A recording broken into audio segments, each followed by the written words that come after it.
जय हिंद साथियों, स्वागत है आपका एक बार फिर से इस नए वीडियो में। दोस्तों, एक्स-सर्विसमैन के लिए एक और काफ़ी अच्छी वैकेंसी निकल के आई है और आज की इस वीडियो में हम देखेंगे कि कहां पर वो वैकेंसी है, टोटल कितनी वैकेंसी रिजर्व है एक्स-सर्विसमैन और डिसेबल एक्स-सर्विसमैन के लिए। इसमें जो सिलेक्शन प्रोसेस है वो किस प्रकार से रहेगा, पे लेवल क्या रहेगा और किस प्रकार से एक्स-सर्विसमैन इस जॉब के लिए अप्लाई कर सकते हैं। दोस्तों, सैनिकों से जुड़ी सारी खबरों को जानने के लिए सब्सक्राइब का बटन दबाएं और बेल आइकन को प्रेस करके ऑल का बटन दबाएं ताकि सारी लेटेस्ट जानकारी आप तक पहुंचे सबसे पहले। तो चलिए शुरू करते हैं वीडियो। तो दोस्तों, ये वैकेंसी निकली है एयरपोर्ट अथॉरिटीज़ ऑफ इंडिया के अंदर। जैसे कि आप जानते हैं कि जो एयरपोर्ट अथॉरिटी ऑफ इंडिया के अंदर काफ़ी अच्छी वैकेंसी निकलती हैं और ये एक पब्लिक सेक्टर अंडरटेकिंग है। जिस प्रकार से अपने सरकारी बैंक होते हैं उसी प्रकार से ये सरकारी जो है एक इंस्टीट्यूशन है जिसमें कि एक्स-सर्विसमैन और बाकी कैटेगरीज के लिए वैकेंसी निकलती हैं। तो दोस्तों, आज जो वैकेंसी निकली है इससे सबसे पहले इसकी इंपॉर्टेंट डेट्स के बारे में देख लेते हैं। तो इसके जो ऑनलाइन फॉर्म है वो 4 फरवरी 2025 से स्टार्ट हो चुके हैं। फॉर्म्स को फिलअप करने की जो लास्ट डेट है वो 5 मार्च 2025 है। इसका जो एग्ज़ाम होगा वो आपको AAI की वेबसाइट के ऊपर बताया जाएगा, अभी वो डिक्लेयर नहीं हुआ है। दोस्तों, बात कर लेते हैं टोटल वैकेंसीज़ की। तो यहाँ पर बेसिकली 4 जो कैटेगरीज़ हैं वहाँ पर उनमें वैकेंसी निकली है। हम यहाँ पर बात करेंगे उन कैटेगरीज़ की जिसमें कि एक्स-सर्विसमैन के लिए वैकेंसी रिजर्व है। तो इसमें जो पहली वैकेंसी है वो सीनियर असिस्टेंट अकाउंट्स की। इसमें टोटल 21 वैकेंसी हैं जिसमें से 3 वैकेंसी एक्स-सर्विसमैन के लिए रिजर्व हैं। दोस्तों, जो नेक्स्ट वैकेंसी है वो है सीनियर असिस्टेंट इलेक्ट्रॉनिक्स की। तो यहाँ पर टोटल 47 वैकेंसी हैं जिसमें से 7 वैकेंसी एक्स-सर्विसमैन के लिए रिजर्व हैं। और जो तीसरी वैकेंसी है वो है जूनियर असिस्टेंट फायर सर्विस की। तो यहाँ पर टोटल 152 वैकेंसी हैं जिनमें से कि 22 वैकेंसी एक्स-सर्विसमैन के लिए रिजर्व हैं और इसमें 15 वैकेंसी एक्स अग्निवीर्स के लिए भी इसमें रिजर्व हैं। तो कोई भी अगर अग्निवीर है तो आप उसको ये बता सकते हैं। दोस्तों, इसके बाद बात कर लेते हैं कि इसमें टोटल वैकेंसी में से जो 10 वैकेंसी हैं वो भी डिसेबल एक्स-सर्विसमैन के लिए भी रिजर्व हैं, ये इसमें लिख रखा है। दोस्तों, लेकिन डिसेबल एक्स-सर्विसमैन की जो वैकेंसी है वो फायर सर्विसेज के अंदर नहीं होंगी क्योंकि उसके जॉब की जो रिक्वायरमेंट है उसमें फिर डिसेबल एक्स-सर्विसमैन उसमें फिट नहीं होंगे। तो इस वजह से उनको फायर सर्विसेज के अंदर वैकेंसी नहीं मिलेंगी। बाकी अन्य जो पोस्ट हैं उनमें उनकी 10 वैकेंसी रिजर्व रहेंगी। अभी कहाँ पर रिजर्व रहेंगी ये इसमें नहीं बता रखा है, बट इसमें ये लिख रखा है कि जो 10 वैकेंसी हैं वो डिसेबल एक्स-सर्विसमैन के लिए रिजर्व हैं। दोस्तों, इसके बाद बात कर लेते हैं डिसेबिलिटी, कौन कौन सी डिसेबिलिटी है। तो यहाँ पर आप देख सकते हैं blindness and low vision BLV, इसके अलावा deaf and hard of hearing, ये सब है। और नीचे की टेबल में भी आप देख सकते हैं। तो ये जो डिसेबिलिटीज़ हैं। दोस्तों, बात कर लेते हैं पे लेवल की। तो इसका जो सीनियर असिस्टेंट IDA पैटर्न की सैलरी होगी वो होगी 36,000 प्लस उसका 3% का इंक्रीज़ होगा और ये जाएगी 1,10,000 तक। जो सेकंड है जूनियर असिस्टेंट, इनकी सैलरी होगी 31,000, इसमें भी हर वर्ष 3% का जो है इंक्रीमेंट होगा और ये जाएगी 92,000 तक। इसके अलावा आपको अलग से इसमें DNS अलाउंस मिलेगा, पक्स मिलेंगे 35% ऑफ बेसिक पे, HRA और अदर बेनिफिट जैसे कि CPF, gratuity, social security scheme, medical benefit और ये सब इसमें आपके एप्लीकेबल रहेगा। दोस्तों, इसमें एक्स-सर्विसमैन के लिए पे प्रोटेक्शन भी है। जो लोग CP से, स्टेट PSU से, गवर्नमेंट डिपार्टमेंट से आएंगे तो उन सभी को पे प्रोटेक्शन मिलेगा, यानी कि जो आपकी अंतिम पे होगी जिस भी डिपार्टमेंट से आप आ रहे हैं उससे आपको ऊपर करके ही इसमें पे दी जाएगी। दोस्तों, एज रिलैक्सेशन की बात कर लेते हैं। तो इसमें जो मैक्सिमम एज रखी गई है 30 वर्ष रखी गई है। जो भी एज की कैलकुलेशन होगी वो 5 मार्च 2025 से होगी। एक्स-सर्विसमैन को अपनी जो प्रेजेंट एज है उसमें से उसको अपनी सेना की सर्विस को माइनस करना है और 3 साल और माइनस करना है और उसके बाद जो उनकी एज है वो 30 वर्ष से कम होनी चाहिए। दोस्तों, क्वालिफिकेशन की बात कर लेते हैं। तो सबसे पहले जो सीनियर असिस्टेंट अकाउंट्स है इसकी क्वालिफिकेशन के बारे में देख लेते हैं। तो इसमें आपका ग्रेजुएशन होना चाहिए। इन्होंने यहाँ पर लिखा है ग्रेजुएट, प्रिफरेबली BCom, यानी कि अगर BCom हो तो अच्छा है। अदरवाइज अगर BCom नहीं है और आपने नॉर्मल ग्रेजुएशन कर रखी है तो भी आप इसमें अप्लाई कर सकते हैं। दूसरा कि आपका जो कंप्यूटर लिटरेसी टेस्ट होगा MS ऑफिस के अंदर, MS ऑफिस में आप जानते हैं कि MS वर्ड होता है, पावर पॉइंट, एक्सेल, ये सब चीज़ों के अंदर आपका टेस्ट होगा।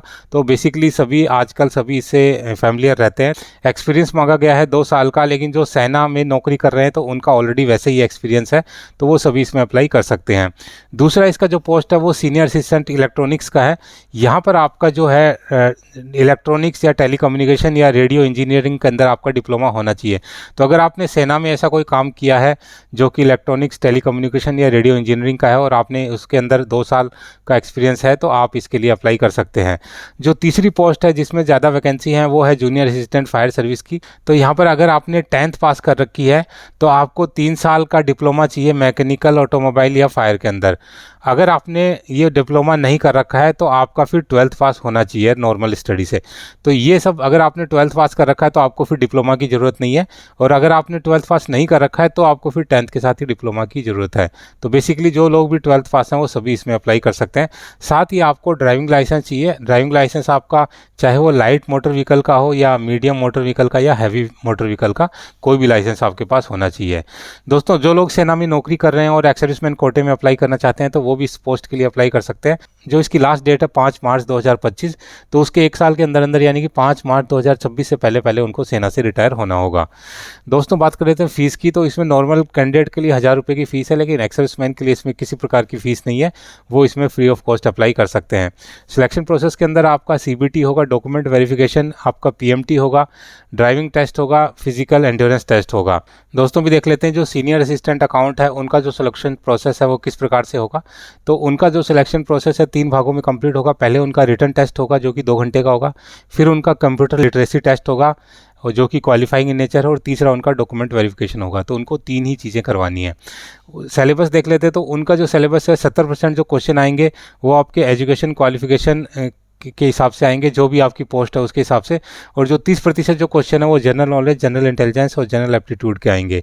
इसमें जो अनरिजर्व्ड, EWS और OBC कैटेगरी को कम से कम 50% मार्क्स लाने होंगे, और बाकी जो SC ST और PWD कैंडिडेट्स हैं उनको कम से कम 40% इसमें मार्क्स लाने होंगे पास होने के लिए। इसमें जो आपका पूरा का पूरा सिलेक्शन होगा वो आपका CBT के बेस के ऊपर ही होगा। दोस्तों, जो सेकंड पोस्ट है सीनियर असिस्टेंट इलेक्ट्रॉनिक्स की, तो यहाँ पर आपका जो सिलेक्शन है 2 ही भागों में कंप्लीट होगा। एक आपका रिटन टेस्ट होगा और दूसरा आपका डॉक्यूमेंट वेरिफिकेशन होगा। तो रिटन टेस्ट यहाँ पर 2 घंटे का होगा और उसके बाद डॉक्यूमेंट वेरिफिकेशन, यानी कि टोटल आपका जो सिलेक्शन है वो रिटन टेस्ट यानी कि CBT के ऊपर ही बेस करेगा। इसमें सिलेबस में आपके जो 70% क्वेश्चन होंगे वो आपके ट्रेड से रिलेटेड होंगे, और जो 30% क्वेश्चन होंगे आपके GK, general intelligence, general aptitude के हिसाब से होगा। इसमें भी 50% अनरिजर्व्ड, EWS OBC के लिए और 40% SC ST कैंडिडेट्स के लिए लाने जरूरी है। दोस्तों, इसके बाद जो जूनियर असिस्टेंट फायर सर्विस की पोस्ट है, तो इसके लिए आपका सबसे पहले रिटन टेस्ट होगा, कंप्यूटर बेस्ड टेस्ट, ये 2 घंटे का होगा। इसमें जो 50% जो क्वेश्चन होंगे वो आपके सब्जेक्ट रिलेटेड होंगे या आपकी ट्रेड रिलेटेड होंगे, और 50% जो क्वेश्चन होंगे वो GK, general intelligence, general aptitude और जनरल इंग्लिश के होंगे। दोस्तों, इसमें जो फिजिकल मेजरमेंट टेस्ट है, इसमें आपका जो आई साइट है वो 6x6 होना चाहिए, आपकी हेयरिंग, स्पीच और नॉर्मल होनी चाहिए। साथ ही जो आपकी हाइट है वो 160 सेंटीमीटर से कम नहीं होनी चाहिए, और चेस्ट आपका नॉर्मल 81 सेंटीमीटर और उसमें कम से कम 5 सेंटीमीटर का एक्सपेंशन होना चाहिए। वेट आपका 55 kg से कम नहीं होना चाहिए। ये सारी जो रिक्वायरमेंट है ये जो फायर सर्विस के जो पोस्ट है उसके लिए है। दोस्तों, इसके बाद जो फिजिकल एंड्योरेंस टेस्ट होगा ये भी फायर सर्विस के जो कैंडिडेट हैं उनके लिए होगा। तो इसमें आपका 100 मीटर का रनिंग होगा, कैजुअलिटी कैरिंग टेस्ट होगा, पोल क्लाइंबिंग होगा, रोप क्लाइंबिंग होगा और लैडर क्लाइंबिंग एंड डिसेंडिंग होगा।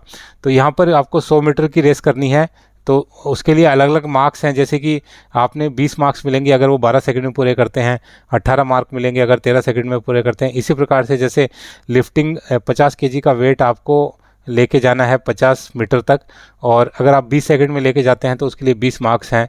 तो इसी प्रकार से इसमें अलग अलग जो टेस्ट के अलग अलग मार्क्स हैं। तो टोटल इसमें 100 मार्क्स होंगे, जिसमें से आपको कम से कम 60 मार्क्स इसमें लाने होंगे। हालांकि वो 60 मार्क्स आपके सिलेक्शन में नहीं जुड़ेंगे, लेकिन आपको ये टेस्ट क्वालिफाई करने के लिए कम से कम 60 नंबर जो है लाने होंगे। तो इस प्रकार से आपको जैसे ये पाँचों जो चीज़ आप करेंगे तो उसमें आपका जो जोड़ है मार्क्स का वो 60 होना चाहिए। और कौन कौन से ऑब्स्टिकल के अंदर आपको कौन कितने कितने मार्क्स मिलेंगे ये आप यहाँ पर देख सकते हैं। दोस्तों, यहाँ पर देख लेते हैं कैसे आपको अप्लाई करना है। तो आपको जो AAI की ऑफिशियल वेबसाइट है https://www.aai.aero/en/career/recruitment, यहाँ पर जाके आप इसमें अप्लाई कर सकते हैं, क्योंकि इसका जो ऑनलाइन लिंक है वो स्टार्ट हो चुका है। दोस्तों, यहाँ पर एक और चीज़ है कि यहाँ पर आपसे बॉन्ड रिकवरी करवाई जाती है। जैसे कि अगर आपने इसमें आप इनरोल हुए, भर्ती हुए, और अगर आप जल्दी इसको छोड़ने की कोशिश करते हैं या किसी दूसरे जॉब में स्विच करते हैं तो उसके लिए आपसे बॉन्ड भरवाया जाता है। तो बॉन्ड का अमाउंट आपको पे करना पड़ेगा, नहीं तो आप इसको मिनिमम टाइम तक आपको इसमें रहना पड़ेगा। तो उसमें देख लेते हैं कि अगर आप 1 महीने के अंदर छोड़ते हैं तो आपको कुछ पे नहीं करना है। अगर आप 1 महीने से 2 महीने के बीच छोड़ते हैं तो आपको 50,000 का बॉन्ड भरवाया जाएगा, उतना आपको पे करके फिर ही इसमें से आप निकल पाएंगे।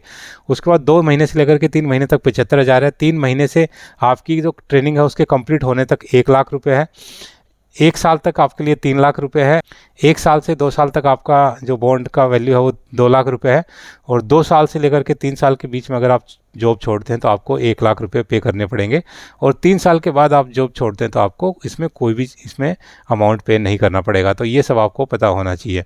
दोस्तों बात कर लेते हैं पोस्टिंग की। तो ये जो वैकेंसी निकली है नॉर्दर्न रीजन के लिए निकली है, इंडिया का जो नॉर्दर्न रीजन है। तो इसमें जो जो स्टेट है जिनमें के लोग अप्लाई कर सकते हैं वो देख लेते हैं। वो हैं चंडीगढ़, दिल्ली, हरियाणा, हिमाचल प्रदेश, जम्मू एंड कश्मीर, लद्दाख, मध्य प्रदेश, पंजाब, राजस्थान, उत्तर प्रदेश, उत्तराखंड। तो ये जो सारी स्टेट्स हैं केवल इन्हीं के जो नेटिव लोग हैं, जो डोमिसाइल हैं, वो इसमें अप्लाई कर पाएंगे। बाकी अदर स्टेट के लोग इसमें अप्लाई नहीं कर पाएंगे। और इनमें जो जितने भी एयरपोर्ट हैं जो इन स्टेट्स के अंदर आते हैं तो उन्हीं में इनकी पोस्टिंग रहेगी। दोस्तों अभी देख लेते हैं कि एग्ज़ाम सेंटर कहाँ कहाँ पर होंगे। तो बेसिकली जो जहाँ पर ये इनका जो नॉर्दर्न रीजन के हेडक्वार्टर है वहीं पर इनका ये एग्ज़ाम सेंटर है।